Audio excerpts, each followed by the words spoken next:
Hello, आज आपण vector मधला shortest distance between to skew लाईनचा फॉर्म्युला 2 मिनिटात बघणार आहेत. नीट लक्ष द्यायचंय. Find the shortest distance between to skew lines. Cartesian form मध्ये दोन लाईनचे इक्वेशन दिलेले आहेत. डिस्टन्स काढायचंय. फॉर्म्युला नीट लक्षात घ्यायचा आहे. पाठवणार आहे लगेचच. डिटर्मिनंट मध्ये x2 - x1 y2 - y1 z2 - z1 a1 b1 c1 a2 b2 c2 under root मध्ये लिहायचंय A B minus A B whole square plus B C minus B C whole square plus A C minus A C whole square.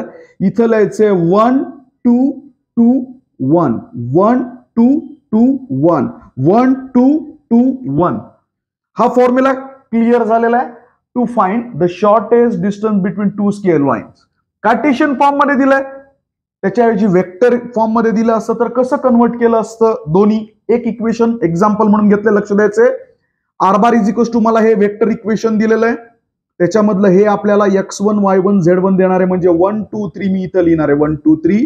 हे आपल्याला a1 b1 c1 देणार आहे म्हणून हे 5 7 8 इथं लिहिले 5 7 8. अशा प्रकारे दुसऱ्या लाईनला सुद्धा तुम्हाला कार्टेशियन फॉर्म मध्ये कन्वर्ट करता येईल. Distance between two scale lines. Okay, thank you.